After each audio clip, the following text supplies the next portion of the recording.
ఆంధ్రాలో వాళ్ళు గెలిచిన వాళ్ళే 8 మంది గెలిచారు, ఆడిద్దరే గెలిచారు.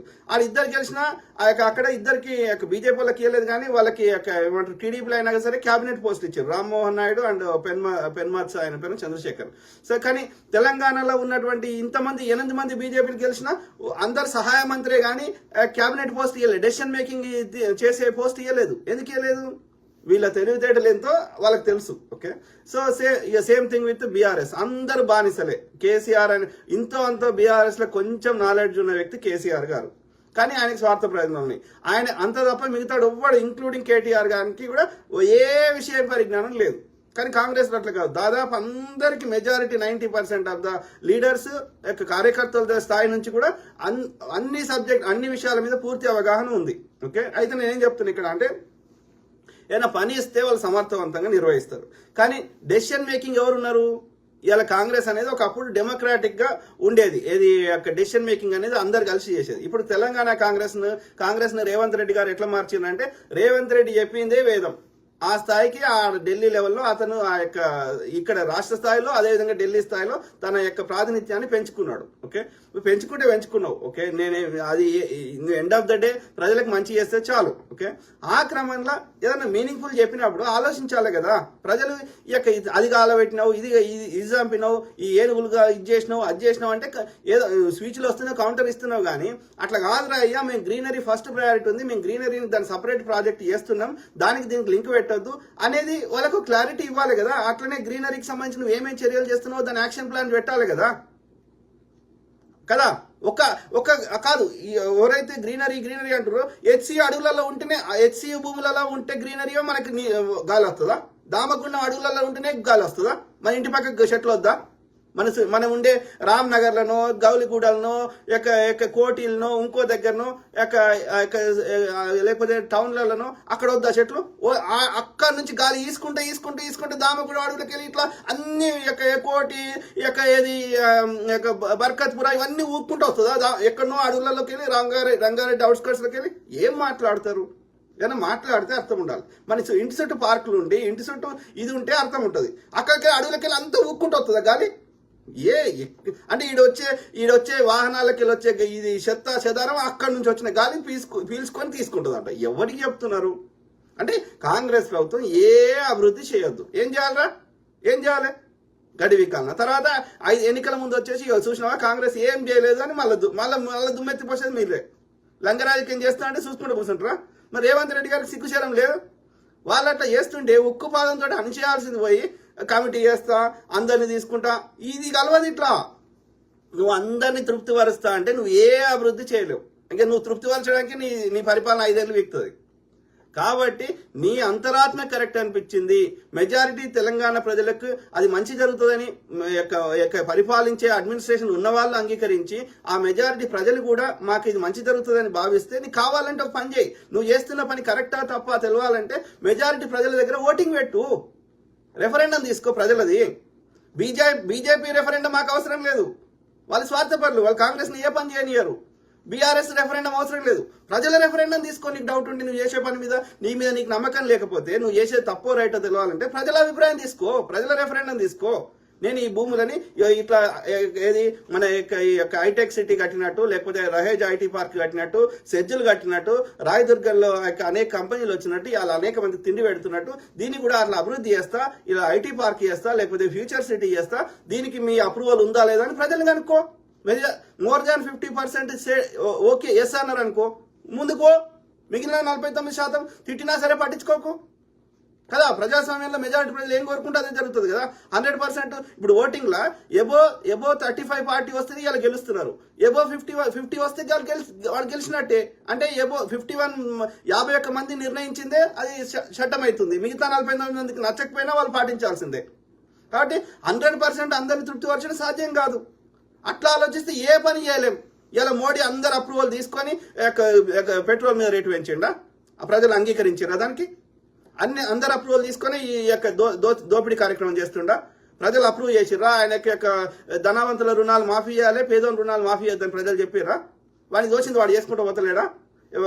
ఏది ఎంతసేపు మతం చుట్టూ ఇప్పుడు తప్ప వక్ఫ్ చట్టం అని, ట్రిపుల్ తలాక్ చట్టం అని, అలా ఎవరికన్నా భూమి అలా తిండి పెట్టేటి ఏమైనా ఉన్నాయి? ఎవరికైనా అందరు ప్రజల సొమ్ము దోసుకోవడం తప్ప ప్రజలు అప్రూవ్ చేసిర్రా? అయినా వాడు చేస్తలేడా? తిట్టేటోడు తిట్టుకుంటలేడా? బాధపడేటోడు బాధపడతలేడా? మరి రేవంత్ రెడ్డి గారు నీ కరెక్ట్ అనిపించింది ముందుకు చేసుకుంటూ పోవాలి. భట్టి గారు ఆడెవడో ప్రధాని, వానికి ఏ సబ్జెక్ట్ నాలెడ్జ్ లేదు, వాడు ఒక ప్రెస్ కాన్ఫరెన్స్ కి 10 ఏళ్లలో ఒక ప్రెస్ కాన్ఫరెన్స్ రాలేడు. చిన్న పొరగాని గ్లోబల్ వార్మింగ్ గురించి, అరే అస్సాంలో వరదలు వస్తున్నాయి, దీనికి గ్లోబల్ వార్మింగ్ సమస్య ఉంది అంటే నాకు చిన్నప్పుడు సర్ది అయ్యేది, ఇప్పుడు సర్ది అయితే లేదని చెప్పే గాడిద కొడుకు, వానికి ఏ విషయ పరిజ్ఞానం లేని గాడిద కొడుకు, ఎవడో స్క్రిప్ట్ రాసిస్తే చదవలేని దద్దమ్మ, పిల్లానికి చెప్పాల్సిన మన్ కీ బాతులు మనకి చెప్తాడు, జనాలకు చెప్పాల్సిన జన్ కీ బాతులు చెప్పడానికి ప్రెస్ కాన్ఫరెన్స్ రాలంటే రాడు. ఈ యొక్క 200 మంది విలేకరులు అడిగినా ప్రెస్ కాన్ఫరెన్స్ కి వచ్చి అన్నిటికి సమాధానం చెప్పే రాహుల్ గాంధీని పట్టుకుని పప్పు అంటాడు. వాడికి ఏ సబ్జెక్ట్ లేదు. ఈయనేమో హైలీ ఎడ్యుకేటెడ్, అమెరికాలో చదువుకొని వచ్చినాడు, ఈ యూకేలో చదువుకొని వచ్చినాడు. అంటే ఎట్లా దుర్మార్గులు ఎంత నీచంగా తయారవుతున్నారు. ఆడెవడో మాట్లాడితే వేస్తున్నా కొడుకు, వాడిని ఆడ ఎందుకు కూర్చుండి పెట్టిరో, ఎవడు కూర్చుండి పెట్టిండో, అది వాడు ఎందుకు వచ్చిండో అక్కడికి, వాడికి చెప్పండి. ప్రధానమంత్రికి ఈ విషయం మీద అవగాహన ఉంది చెప్పండి. దమ్ముంటే ప్రెస్ కాన్ఫరెన్స్ రండి. ఆ ప్రెస్ కాన్ఫరెన్స్ ఎవడు చేస్తాడు? ఆడెవడో అక్షయ్ కుమార్ సినిమా యాక్టర్ చేస్తాడు. వాడు ఏమడుగుతాడు? మామిడి పండు అంట కోసుకొని తింటారా, జురుక్కొని తింటారా అని అడుగుతాడు ప్రధానమంత్రిని. వీడు నవ్వుతాడు, నేను అవతార పురుషుడు అని చెప్తాడు. గివా ఈ ప్రశ్నలలో, ఈ ఆన్సర్లలో ఎక్కడన్నా సామాన్యులకి కొత్త తెలియని విషయము, వాడు చేస్తున్న పరిపాలన మీద అవగాహన ఎక్కడ ఉన్నాయి అవి? అరే నిలువు దోపిడీ చేస్తున్నారు. కాంగ్రెస్ వాడు దోసుకోవాలంటే సమాచార హక్కు చట్టం ఎందుకు చేస్తారు అయ్యా? సమాచారం తెలవాలి, పారదర్శకత ఉండాలని ఎందుకు చెప్తాడు? అదే సమాచార హక్కు చట్టాన్ని తూట్లు పడడానికి మోడీ ప్రయత్నిస్తున్నాడు. అవునా కదా? డాక్టర్ మన్మోహన్ సింగ్ గారంలో పిఎం రిలీఫ్ ఫండ్స్ ఉంటే దాని పేరు మార్చి పిఎం కేర్ ఫండ్స్ తెచ్చిండు. అప్పుడు పిఎం రిలీఫ్ ఫండ్స్ ఉన్నప్పుడు, మన్మోహన్ సింగ్ గారు ఉన్నప్పుడు అది ఆర్టీఐ కింద వచ్చేది. అంటే అందులో ఎవరైనా డొనేషన్ ఇస్తే, ప్రధానమంత్రి ఆ ఫండ్ కి డొనేషన్ ఇస్తే ఆ పైసలు ఎక్కడ ఖర్చు పెట్టినామో ప్రజలకు చెప్పేవారు కాంగ్రెస్ హయాంలో. అదే మోడీ వచ్చినాక పిఎం కేర్ ఫండ్స్ చేసి అది ఆర్టీఐ కింద రాకుండా చేసిండు. లక్షల కోట్లు ఏడిపోతున్నాయి ఎవరిని తెలియదు. అట్లా మోడీ చేసిన 150 లక్షల కోట్ల అప్పు, అట్లనే రిజర్వ్ బ్యాంక్ దగ్గర ఉన్న సొమ్ము తీసుకున్నారు, కరెన్సీ ప్రింట్ చేసి అవి గాయం చేసినారు. ఇట్లా ఏది ఈ బడ్జెట్ ఇన్ని రకాల ఇన్ని ఏళ్లలో ప్రతి సంవత్సరం ఇంచుమించు 50 లక్షల కోట్ల బడ్జెట్ ప్రభుత్వ రంగ సంస్థలు వాళ్ళ దోస్తులకి ఫ్రీగా ఇచ్చేసిండు. ఇవన్నిటికి లెక్క చెప్పండి, ఏడ ఖర్చు పెట్టిండు, ఏం అభివృద్ధి చేసిండు?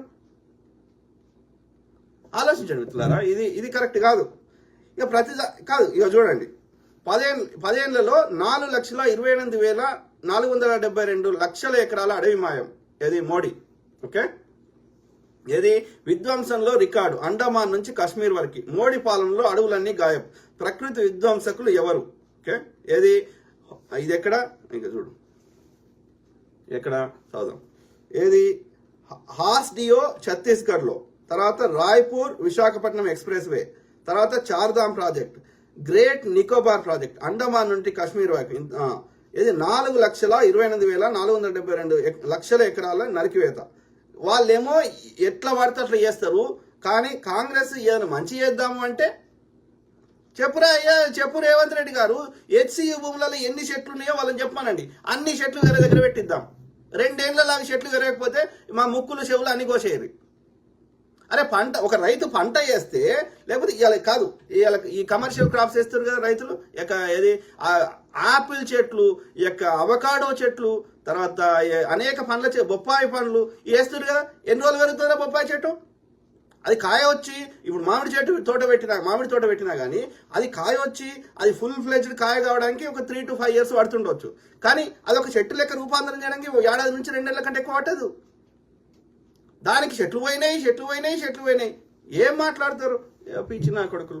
అంటే ఎట్లా అంటే కాంగ్రెస్ ఏ అభివృద్ధి చేయదు, పిచ్చిన కొడుకులు ఉన్నారు. సో అయితే ఇక మొన్న ఏమంటున్నాడు, అంటే కాంగ్రెస్ దగ్గర పైసలు ఆడొద్దు, ప్రజల దగ్గర పైసలు ఆడొద్దు, ఇట్లా ఉంటే కాంగ్రెస్ ను ఏం చేయలేదని మళ్ళీ తిట్టి నేను గెలవాలి, ఈ లంగరాజకీయం చేస్తా అంటే ప్రజలను ఎడ్యుకేట్ చేస్తాం. ఇది చూపెడదా, ఇది వస్తాడు వాడు వస్తాడు. ఏదబ్బా ఈ వీడియో, ఒక్క నిమిషం ఇట్లా చూద్దాం. సో ఇక్కడ మనం ఒక వార్త చూస్తున్నాం, హెచ్సియు భూముల్లో 10,000 కోట్ల కుంభకోణం అంటూ. అంటే కేటీఆర్ నోరు తెరిస్తే ఎంత అసలు కుంభకోణం అంటే ఏంది? కుంభకోణం అంటే ఆ సొమ్ము దోసుకున్నారు, ఎవడో తిన్నాడు అని అర్థం, రైట్? మరి తిన్నట్టుగా ఏదైనా ఆధారం చూపెట్టరా వేసిన కొడుక. ఓకే, రామారావుకి పిట్టల ద్వారా కూడా సరిపోడేమో అనిపిస్తుంది. ఎందుకంటే ఓ పక్క ఐసిఐసి బ్యాంక్ పదే పదే చెప్తుంది, మరి ఇంత పెద్ద లెటర్ రాసి మరి చెప్తుంది, మేము అసలు ఎవరికి ఎటువంటి లోను ఇవ్వలేదు, మాకేం సంబంధం లేదంటూ కూడా వైనంగా ఇక్కడ ఐసిఐసి బ్యాంక్ చెప్తున్న పరిస్థితి మనం చూస్తున్నాం. మేము Telangana state industrial infrastructure corporation కి అంటే టీజీఐఐసి కి ఎటువంటి మార్టిగేజ్ రుణం అందించలేదని ఓ పక్క ఐసిఐసి బ్యాంక్ పదే పదే చెప్తుంది, మేము అసలు ఎవరికి ఎటువంటి లోన్ ఇవ్వలేదంటూ. ఇక్కడ మీరు చూడండి, లెటర్ లో సుస్పష్టంగా కనపడుతుంది, మేము Telangana state industrial infrastructure corporation కి ఎటువంటి మార్టిగేజ్ రుణం అందించలేదని, అలాగే ఈ బాండ్ల జారీకి సంబంధించి మరి టీజేఏసీ మా వద్ద ఎట్టి స్థలాన్ని మార్టిగేజ్ చేయలేదంటూ కూడా సుస్పష్టంగా తెలియజేసింది. సో ఐసిఐసి బ్యాంక్ ఫస్ట్ నుంచి ఒకటే చెప్తుంది, మేము అసలు ఎటువంటి రుణాలు ఎవరికి ఇవ్వలేదు, ముఖ్యంగా టీజీఐఐసి కి మేము ఎటువంటి రుణాలు ఇవ్వలేదు, ఎటువంటి భూమి తాకట్టు పెట్టుకోలేదు అంటూ కూడా చాలా సుస్పష్టంగా చెప్తుంది. మనం ఇక్కడ చూస్తే మేము తెలంగాణ స్టేట్ ఇండస్ట్రియల్ ఇన్ఫ్రాస్ట్రక్చర్ అంటే టీజీఐఐసి కి ఎటువంటి మార్టిగేజ్ రుణం అందించలేదని, అలాగే ఈ బాండ్ల జారీకి సంబంధించి మా వద్ద ఎట్టి స్థలాన్ని కూడా మార్టిగేజ్ ఏముంది మిత్రులారా, ఇక్కడ ఇక చదువుతున్నారు ఏముంది, మేము Telangana state industrial infrastructure corporation కదా టీజీఎస్ఏ యాజ్ మార్టిగేజ్ అంటే దాని మీద అప్పు, ఆ భూమి మీద అప్పు తీసుకున్నారని వాడు అంటున్నాడు. లేదు లేదు అట్లాంటిది ఏం లేదని బ్యాంక్ చెప్తుంది, ఐసిఐసిఐ బ్యాంక్. చేయలేదంటూ కూడా సుస్పష్టంగా తెలియజేయదలుచుకుంది. కేవలం మా యొక్క ఐసిఐసిఐ బ్యాంక్ లో బ్యాంక్ అకౌంట్ ఓపెన్ చేశారు, కానీ ఎలాంటి రుణం తీసుకోలేదు అని చెప్తుంది. మేము బాండ్ల జారీ ద్వారా వచ్చే నిధుల స్వీకరణ, వడ్డీ చెల్లింపుకు సంబంధించి టీజీఐసి కి ఒక అకౌంట్ బ్యాంక్ గా మాత్రమే వ్యవహరించామంటూ కూడా ఇంత సుస్పష్టంగా చెప్తున్నా కూడా ఈ రోజు డ్రామారావు పదే పదే చెప్పిన అబద్ధాలే చెప్తూ పదే పదే వల్ల వేస్తూ ఉంటే మరి జనాలు ఎవరు నమ్మే పరిస్థితి లేదు. మరి ఈ రోజు ఐసిఐసి బ్యాంక్ ఇంత పెద్ద లెటర్ హెడ్ మీద ఇంత వైనంగా లెటర్ రాస్తే ఇంతకన్నా ప్రూఫ్ ఏం కావాలి? సరే, పదే పదే టీజీఐఐసి భూములు తనఖా పెట్టింది, టీజీఐఐసి కి 10,000 కోట్ల రుణాలు ఇచ్చామంటూ ఒక అబద్ధాలు అంటే బట్టకాల్చి మీద వేసే కొట్టకు తెరలేస్తే అవి రేపు తిరిగి వాళ్ళ మీదే పడతాయి, బీఆర్ఎస్ మీదే పడతాయి అనేది వాళ్ళు కూడా సుస్పష్టంగా అర్థం చేసుకోవాల్సిన అవసరం ఎంతైనా ఉంది. సో సొంత మీడియాలో అలాగే పక్కపొంటి అనుబంధ పత్రికలు అలాగే తమ ఫ్రెండ్స్ యాజమాన్యంలో ఉండే వాటిలో ఈ రకంగా విషపు రాతలు రాయించి మరి అడ్డగోలుగా అబద్ధాలు ప్రచారం చేస్తే ప్రజలు నమ్మే పరిస్థితి ఉందా డ్రామారావు? అన్నిట్లో విషపు రాతలు గాయగాయ గత్తర మాటలు తప్పితే ఏమన్నా ఉంటాయా ఇందులో? బట్టగాల్చి మీరేద్దాం అనుకుంటే తిరిగి తమ్మేదే పడుతుందని తెలుసుకోవాలి బీఆర్ఎస్. ఈ ఐసిఐసిఐ బ్యాంక్ వాళ్ళకి ఇంత హెడ్డింగ్ పెట్టి ఇంత వారంగా చెప్తుండ్రు కదా, ఆ బీఆర్ఎస్ వాళ్ళు చెప్పేవన్నీ కూడా పూర్తిగా తొండి మాటలు, మేము ఎవరికి ఎటువంటి లోను ఇయ్యలేదని. ఇంతకన్నా ఏం కావాలి? అధికారంతో పాటు విచక్షణ కూడా కోల్పోయి హెచ్సిఓ అంశాన్ని వాడుకొని తాము ఎదగాలని. సరే, ఏది ఏమైనా ఆమె చెప్పేదైతే బ్యాంక్ అకౌంట్ ఓపెన్ చేశారు. టీజీఐఐసి అంటే తెలంగాణ, టీజీ అంటే Telangana industrial infrastructure corporation. Okay, industrial infrastructure మనకి మెయిన్. కార్పొరేషన్ అంటే ఇక అన్నిటి కార్పొరేషన్ ఉంది, ఈ కులానికి ఆ కులానికి ఇంకోటి. ఓకే, సో ఆ క్రమంలో ఇండస్ట్రియల్ ఇన్ఫ్రాస్ట్రక్చర్ అంటే పరిశ్రమలు, అదేవిధంగా ఆ యొక్క ఇన్ఫ్రాస్ట్రక్చర్ అంటే అన్ని ఏమంటారు, ఇప్పుడు రోడ్లని ఇన్ఫ్రాస్ట్రక్చర్ అంటారు. అట్లనే ఎనీ ఒక అభివృద్ధి కైండ్ ఆఫ్ అభివృద్ధిని ఇన్ఫ్రాస్ట్రక్చర్ అంటారు. సో అభివృద్ధి, పరిశ్రమలు మరియు అభివృద్ధి చేయడం అనేది ఆ కార్పొరేషన్ బాధ్యత. ఓకే, సో ఒకవేళ నిజంగా లోన్ తీసుకున్నా లేకపోతే ఆ పేరు మీద ఆ భూములను కేటాయించినా అది ఒక వ్యక్తికి కేటాయిస్తలేం. కార్పొరేషన్ అంటే ప్రభుత్వంలో ఒక విభాగం. ఓకే, సో ఆ ప్రభుత్వంలో ఉన్న విభాగము ఏ వ్యక్తి తీసుకోవడానికి హక్కు ఉండదు కదా. అది ప్రభుత్వం దగ్గర ఒకవేళ 10,000 కోట్లు వచ్చినా లేకపోతే భూమి వచ్చినా అది ఆ కార్పొరేషన్ పేరు మీద ఏది ఉన్నా అది ప్రభుత్వం పేరు మీదనే ఉంటుంది కదా. ప్రభుత్వం అంటే ప్రజలందరిది కదా. అంటే రేవంత్ రెడ్డి వాళ్ళ అన్నకో తమ్మునికో రాసియలే కదా. ఎస్, డెఫినెట్లీ ఒకవేళ అది ఆ భూములని మనము ఏమంటారు ప్రైవేట్ వ్యక్తులు ప్రభుత్వం పార్ట్నర్షిప్ లా ఒకవేళ పీపీపీ అంటారు దాన్ని. ఓకే, సో అట్లన్నా మనం అభివృద్ధి చేద్దాం. లేదు ప్రభుత్వమే ఆ 10,000 కోట్ల రుణాలు తీసుకొని అయినా 10,000 కాకపోతే 10,000 ఎందుకు ఇంకెక్కువ ఇస్తా అంటే ఎక్కువ తీసుకొని అయినా సరే మనము అక్కడ అభివృద్ధి చేద్దాం.